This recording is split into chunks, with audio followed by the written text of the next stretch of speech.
بسم اللہ الرحمن الرحیم۔ السلام علیکم ناظرین۔ چولستان کے دہتے ہوئے صحرا میں ایک چھوٹا سا گاؤں تھا جہاں زندگی کی رفتار دھیرے دھیرے چلتی تھی۔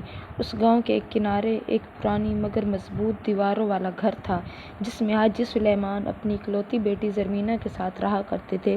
زرمینہ کی ماں اس کے بچپن میں ہی دنیا سے رخصت ہو چکی تھی، اب وہی اپنے باپ کا سہارا تھی۔ حاجی سلیمان اور زرمینہ کا ذریعہ معاش کھجور کے درخت تھے۔ وہ دن بھر کھجوروں کے باغات میں کام کرتے اور پھر انہیں شہر میں بیچ کر اپنا گزارا کیا کرتے تھے۔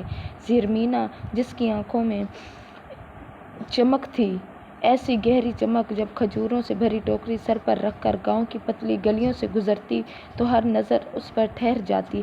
لیکن ایک ایسی نظر بھی تھی جو عام نہیں تھی۔ یہ وہ نظر تھی جو انسانوں کی نہیں بلکہ ایک ایسی مخلوق کی تھی جو صدیوں سے اس صحرا میں بھٹک رہی تھی۔ وہ ایک جن تھا جو ہوا کی طرح بے آواز مگر شعلے کی طرح شدید تھا۔ وہ محسوس ہوتا تھا اور آہستہ آہستہ اس کے وجود میں گم ہوتا جا رہا تھا۔ پہلے پہل زرمینہ کو محسوس ہوا کہ جیسے کوئی اس کے پیچھے چل رہا ہو، مگر پلٹ کر دیکھتی تو کچھ نہ ہوتا۔ رات کو کھجوروں کے باغ میں جب وہ اپنے باپ کے ساتھ کام کر رہی ہوتی تو کبھی کبھار اسے سرگوشیاں سنائی دیتی، کبھی کسی درخت کا سایہ اپنی جگہ سے ہلتا، کبھی ہوا اس کے نام کی سرگوشی کرتی۔ اور ایک رات جب زرمینہ کھجوریں چننے کے بعد گاؤں کے کنویں پر پانی بھرنے گئی تو اسے کوئی حرکت محسوس ہوئی۔ اس نے جھک کر دیکھا تو اس کو اپنی ہی پرچھائی بجھی سی انداز میں مسکراتی ہوئی دکھائی دے رہی تھی، جیسے کوئی اور بھی اس کے ساتھ کھڑا ہو مگر نظر نہ آ رہا ہو۔ زرمینہ نے جلدی سے پانی کی بالٹی کھینچنے کی کوشش کی مگر اس کا ہاتھ اچانک کسی برف جیسے ٹھنڈے لمس سے ٹکرا گیا۔ وہ پیچھے ہٹ گئی، اس کے دل کی دھڑکن تیز ہو گئی۔ ابھی ایک سرگوشی گونجی، زرمین تو صرف میری ہو، زرمین تم صرف میری ہو۔ اس نے جلدی سے پانی کی بالٹی اٹھائی اور تیز قدموں سے اپنی گھر کی طرف بھاگ نکلی۔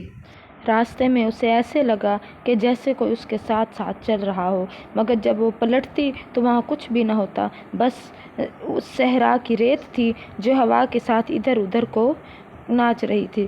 گھر پہنچ کر زور سے اس نے دروازہ بند کر دیا اور دیوار سے ٹیک لگا کر لمبی لمبی سانس لینے لگی۔ حاجی سلیمان، جو کہ چارپائی پر بیٹھے حقہ پی رہے تھے، وہ زرمینہ کی گھبراہٹ بھانپ گئے۔ کیا ہوا بیٹی، یوں سانس کیوں پھولی ہوئی ہے؟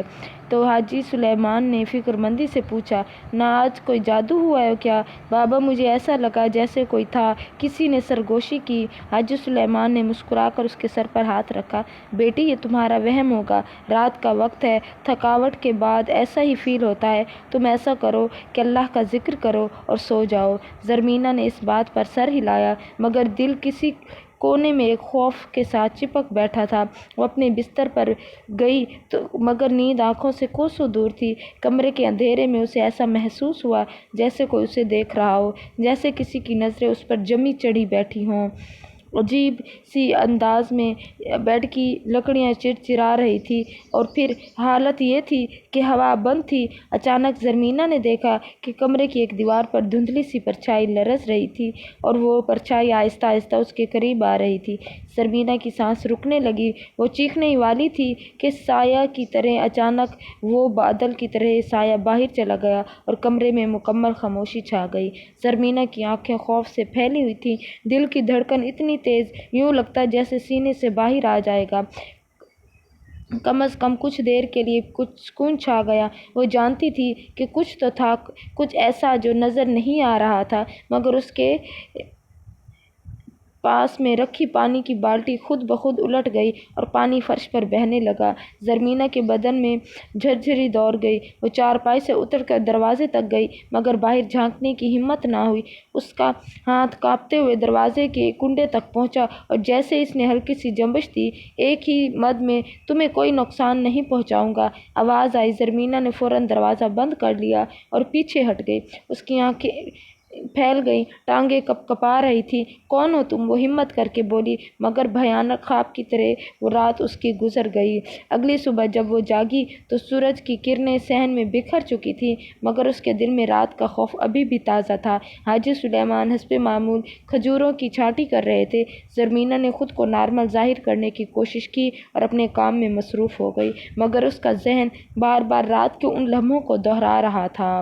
بیٹی، آج بازار جانا ہے، کھجوریں بیچنے میں وقت پر نکلوں گا ورنہ دیر ہو جائے گی۔ حاجی سلیمان نے کہا۔ زرمینہ کھجوروں سے بھری ٹوکری کو اٹھا لیا۔ جیسے ہی وہ گاؤں کے راستے پر چلی اسے محسوس ہوا کہ کوئی اس کے ساتھ ساتھ چل رہا ہے۔ جب وہ مڑ کر دیکھتی تو صحرا کے تپتی ریت کے سوا کچھ نہ ہوتا۔ راستے میں ایک درخت کے نیچے اسے ایک سایہ سا محسوس ہوا۔ جیسے ہی وہ قریب پہنچی ایک سرد ہوا کا جھونکا اس کے چہرے سے ٹکرایا اور وہی آواز پھر سے گونجی، زرمینہ میں تمہیں دیکھتا ہوں، تمہیں چاہتا ہوں۔ زرمینہ کے ہاتھ میں کھجوروں کی ٹوکری چھوٹنے لگی۔ اس نے ادھر ادھر نظر دوڑائی مگر وہاں کوئی بھی نہ تھا۔ اب یہ معاملہ عام نہیں لگ رہا تھا۔ وہ جان چکی تھی کہ یہ کوئی نظر کا دھوکہ نہیں بلکہ حقیقت تھی۔ زرمینہ کی سانسیں رکنے لگیں۔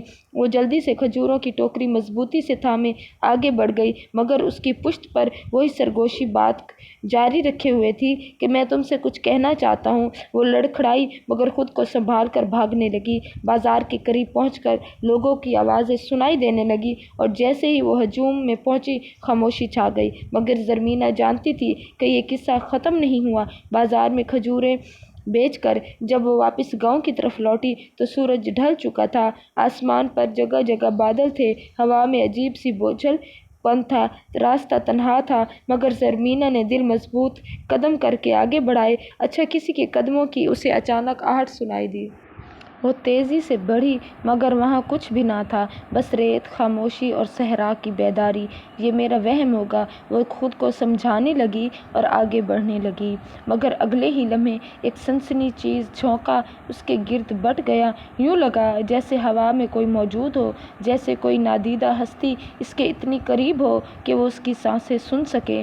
زمین پر آواز ریت کی تھی کہ اس کی روح تک کانپ گئی۔ وہ زمین پر گرنے لگی مگر کسی نامعلوم طاقت نے اسے تھام لیا۔ یوں لگا جیسے کسی نے اسے اپنی باہوں میں بھر لیا ہو۔ مگر تمہیں میری بات سننا ہوگی۔ یہ آواز جیسے ہی سنائی دی اس نے آنکھیں زور سے بند کر لیں کہ اس کا سر جو تھا پتھر کی مانند سخت ہو چکا تھا۔ کہ کون ہو تم اور کیا چاہتے ہو؟ اس نے مشکل الفاظ ادا کیے۔ میں وہ ہوں جو تمہیں صدیوں سے دیکھ رہا ہوں، میں وہ ہوں جو تم سے محبت کرتا ہوں۔ مضبوطی سے اسے پکڑا ہوا تھا اور پھر اچانک اس نے قرآن کی آیتیں پڑھنی شروع کی۔ جو ہی اس نے سورۃ فلق پڑھی اچانک ایک زوردار جھٹکا لگا جیسے کسی طاقت نے اسے پیچھے ہٹنے پر مجبور کر دیا ہو۔ یہ تم نے اچھا نہیں کیا زرمینہ، میری بات نہ مانی اور پھر تم نے میری طرح مجھ سے دور رہ کر اچھا نہیں کیا۔ اس کا دل بری طرح دھڑک رہا تھا۔ وہ گاؤں کے دروازے تک پہنچی تو اس کے پیروں میں جان تک نہ رہی۔ وہ سیدھا گھر کے اندر داخل ہوئی اور دروازہ اندر سے بند کر دیا۔ حاجی سلیمان چارپائی پر بیٹھے کھجوروں کی رسی بن رہے تھے۔ زرمینہ کو یوں ہارتے دیکھ کر وہ پریشان ہو گئے۔ بیٹی خیر تو ہے؟ اتنی گھبرائی ہوئی کیوں لگ رہی ہو؟ زرمینہ نے بمشکل خود کو سنبھالا اور بولی، بابا راستے میں مجھے عجیب چیزیں محسوس ہوئیں، جیسے کوئی میرے پیچھے ہو، جیسے کوئی میرے قریب سانس لے رہا ہو۔ حاجی سلیمان نے گہری سانس لی اور ماتھے پر بر ڈال کر بولے، بیٹی یہ صحرا ہے، یہاں ہمیں اللہ پر بھروسہ رکھنا چاہیے۔ یہ کہہ کر انہوں نے اندر جا کر قرآن نکالا اور آ کر زرمینہ کے ہاتھوں میں رکھ دیا۔ اسے اپنے ساتھ رکھا کرو، اللہ تجھے بارہا ہر بلا سے محفوظ رکھے گا۔ زرمینہ نے قرآن کو چوم کر سینے سے لگا دیا مگر وہ جانتی تھی کہ یہ معاملہ اتنا آسان نہیں۔ وہ جو بھی تھا بہت طاقتور تھا اور آسانی سے ہار ماننے والا نہیں تھا۔ رات گہری ہو چکی تھی۔ آسمان پر چمکتے ہوئے ستارے بھی جیسے خاموش تماشائی بنے ہوئے تھے۔ زرمینہ کبھی اچانک کمرے میں رکھی چراغ کی لو کو دیکھتی جو ہلنے لگی، حالانکہ کوئی ہوا نہیں تھی۔ دروازہ چرچرانے لگا۔ زرمینہ کے جسم میں سنسنی دوڑ گئی۔ زمین پر کسی کے قدموں کی آہٹ وہ آہستہ آہستہ قریب آ رہی تھی۔ زمین اچانک ہل گئی۔ کھڑکی کے باہر ایک سایہ، ایک لمبا ہیبت نما نکل آیا جس کی آنکھیں اندھیرے میں چمک رہی تھیں۔ زرمینہ، زرمینہ! اس کی آواز اثر انگیز تھی جیسے بہت قریب سے کوئی سرگوشی کر رہا ہو۔ زرمینہ نے ہانپتے ہوئے قرآن سینے سے لگایا اور پڑھنا شروع کر دیا مگر جیسے ہی وہ بولی کھڑکی کے باہر موجود سایہ ایک طرح سے ہنسنے لگا کہ تم جتنی دعائیں پڑھ لو میں تمہارا پیچھا نہیں چھوڑوں گا۔ یہ سن کر زرمینہ کی آنکھوں میں آنسو آ گئے۔ اس نے پوری قوت سے کہا کہ میرا محافظ میرا رب ہے، میں اس کے سوا کسی سے نہیں ڈرتی۔ جیسے ہی اس نے یہ کہا، کمرے میں ایک زوردار جھٹکا لگا اور وہ سایہ ایک بھیانک چیخ کے ساتھ غائب ہو گیا۔ اس کی جان میں جان آئی، مگر وہ جانتی تھی کہ یہ اختتام نہیں بلکہ ایک اور بیان آغاز ہے۔ صبح کی پہلی کرن جیسے ہی روشن ہوئی تو زرمینہ کی آنکھوں کے گرد نیند کی کمی کے سیاہ حلقے نمایاں تھے۔ رات کی دہشت اب بھی اس کے ذہن پر چھائی ہوئی تھی۔ وہ جانتی تھی کہ یہ سب یوں ہی نہیں ہو رہا۔ وہ جن جو اسے چاہتا تھا کسی بھی صورت پیچھے ہٹنے والا نہیں تھا، مگر وہ یہ نہیں جانتی تھی کہ آج کی رات وہ اور بھی خوفناک ہونے والی ہے۔ اس کی زندگی میں ہلچل تو اس وقت مچی کہ جب کچھ مسافر اونٹوں پر سوار گاؤں میں داخل ہو رہے تھے۔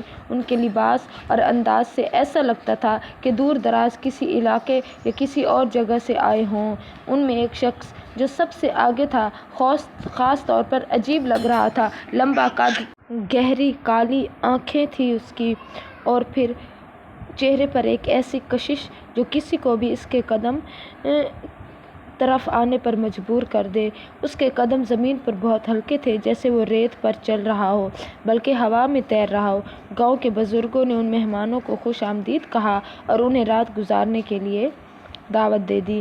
زرمینہ نے دور سے اس اجنبی کو دیکھا اور نہ جانے کیوں اس کی ریڑھ کی ہڈی میں سرد لہر دوڑ گئی۔ رات ہوتے ہی حاجی سلیمان نے مہمانوں کو کھانے پر بلایا۔ وہی پراسرار شخص بھی خاموشی سے بیٹھا تھا۔ اس کی نظر کبھی کبھار زرمینہ کی طرف اٹھتی اور ہر بار زرمینہ کو ایسا محسوس ہوتا جیسے وہ اسے بہت پہلے سے جانتا ہو۔ کھانے کے بعد جب سب جانے لگے، وہ شخص اچانک رک گیا اور حاجی سلیمان سے کہا، حاجی صاحب، میں کچھ دن آپ کے گاؤں میں قیام کرنا چاہتا ہوں، اگر آپ اجازت دیں تو۔ حاجی سلیمان نے مسکرا کر کہا، ہمارے گاؤں میں ہر مہمان کا خیر مقدم ہے۔ آپ جب تک ہمارے گاؤں میں رہیں گے ہم آپ کے لیے ہر ممکن کوشش کریں گے جہاں رہ سکتے ہیں۔ رات بڑھنے لگی۔ اسے یوں محسوس ہوا جیسے یہ شخص کوئی عام انسان نہیں ہے بلکہ یہ وہی ہے جس کی سرگوشیاں وہ راتوں کو سنتی تھی۔ وہ خاموش ہو گئی۔ آدھی رات کو زرمینہ کو ایک عجیب آواز نے جگا دیا۔ وہ ہلکی ہلکی سرگوشیاں تھیں، بالکل ویسی ہی جیسی وہ کئی دنوں سے سنتی آ رہی تھی۔ زرمینہ کے سامنے وہ شخص آ گیا کہ اب میں تم سے دور نہیں رہ سکتا۔ وہ تیزی سے اٹھی اور گھر کے اندر جھانکا۔ وہی پراسرار شخص جو آج مہمان بن کر آیا تھا اب کھلے میں نہیں، زمین پر نہیں تھا، اب وہ ہوا میں ملوث تھا۔ زرمینہ کی سانس رک گئی۔ یہی وہ جن تھا، اب وہ انسان کا روپ دھار کر آیا تھا تاکہ اپنی محبت کو حاصل کر سکے۔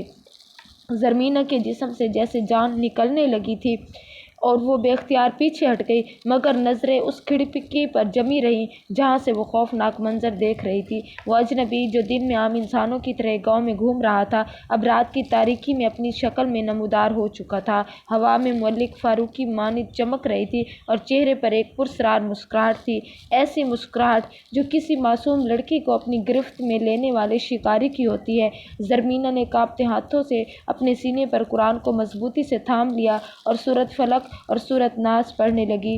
جو ہی اس کے چہرے پڑھتی رہی ویسے اس جن کا چہرہ بگڑنے لگا، جیسے اسے شدید تکلیف ہو رہی ہو، مگر وہ اپنی جگہ کھڑا مسکرا رہا تھا۔ اس زرمینہ نے تمام دعائیں پڑھ لی۔ وہ کہنے لگا کہ جو دعائیں پڑھنی ہیں تم پڑھ لو، میں تمہارا مقدر بن چکا ہوں، تمہیں میرا ہونا ہی ہوگا۔ اس کی آواز گہری اور مسکراہٹ تھی جس میں ایک ناقابل انکار جادوئی اثر تھا۔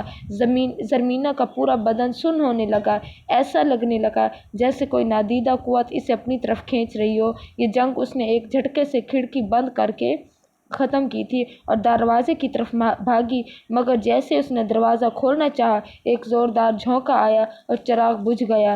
کمرہ اندھیرے میں ڈوب گیا۔ اس کا دل اتنی تیز دھڑک رہا تھا کہ اس کی آواز اس کے کانوں میں گونج رہی تھی۔ وہ فوراً چارپائی پر بیٹھ کر اپنے رب کو پکارنے لگی کہ اے اللہ، مجھے اس شیطان سے بچا لے، میں تیری بندی ہوں، میں تیرے سوا کسی سے مدد نہیں مانگتی، میں تیرے لیے یہاں بیٹھی تجھ سے دعا مانگ رہی ہوں۔ اور پھر پیچھے دروازے کے ایک بھیانک ہنسی سنائی دی اور پھر خاموشی کی لہر دوڑ گئی۔ زرمینہ کانپتی ہوئی گھر کی طرف بڑھی اور آہستہ سے جھانکا تو وہ جن وہاں نہیں تھا، لیکن صحن کے بیچوں بیچ ریت پر اس کے قدموں کے واضح نشان کمرے کی طرف آ رہے تھے اور پھر اچانک ختم ہو گئے، جیسے وہ ہوا میں تحلیل ہو گیا ہو۔ زرمینہ کو سمجھ نہیں آ رہا تھا کہ یہ جنگ وہ کیسے جیتے گی، مگر ایک بات تو طے تھی کہ یہ معاملہ اب صرف ایک زندگی کا نہیں رہا تھا، بلکہ یہ اس کے ایمان اور بقا کی آزمائش بن چکا تھا۔ وہ جن اسے اپنا بنانے کے لیے کسی بھی حد تک جا سکتا تھا، اور وہ اس کا باپ ایک سہارا ہی تھا، اور اس کا اصل سہارا تو اس کا رب تھا جو رات کی تاریکی میں بھی اس کے ساتھ تھا۔ زرمینہ کا دل بے اختیار کانپ رہا تھا، مگر اصل قرآن کی آیات جو اس کی دل پڑھ رہی تھی، وہ جانتی تھی کہ یہ جنگ اب اس کی نہیں، اس کے ایمان کی ہے۔ اگلی صبح سورج کی پہلی کرنوں نے صحرا کو روشن کیا تو زرمینہ نے اپنے بابا سے سب کچھ بیان کیا۔ حاجی سلیمان نے فوراً گاؤں کے بزرگوں کو ایک جگہ اکٹھا کیا اور انہیں قریب عالم دین کو مدد کے لیے بلایا۔ جیسے ہی وہ بزرگ گاؤں پہنچے، ان کی نظر اس مہمان پر پڑی جو دن میں عام انسان کی طرح لگتا تھا، مگر رات کے اندھیرے میں اپنی اصل شکل میں آ جایا کرتا تھا۔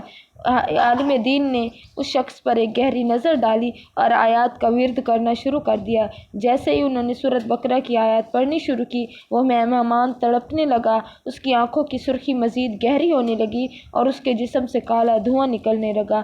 پورا گاؤں حیرت اور خوف سے یہ منظر دیکھ رہا تھا۔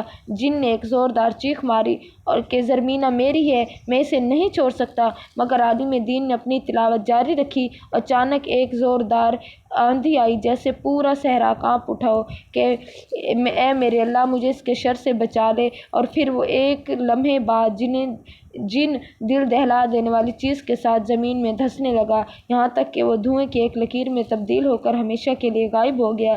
فضا میں ایک عجیب سا سکون تھا، جیسے کسی بہت بڑے بوجھ سے زمین آزاد ہو گئی ہو۔ زرمینہ کی آنکھوں میں آنسو تھے، مگر وہ شکر کا سجدہ کرتے ہوئے مطمئن تھی۔ وہ جان چکی تھی کہ سچا عشق وہی ہے جو اللہ سے ہو، اور ایمان کی طاقت کسی بھی شیطانی طاقت کے خلاف آگے نہیں بڑھ سکتی۔ جن غائب ہو چکا تھا، مگر یہ کہانی ہمیشہ یاد دلائے گی کہ ایمان اور دعا کی طاقت ہر شیطانی قوت سے بڑی ہوتی ہے۔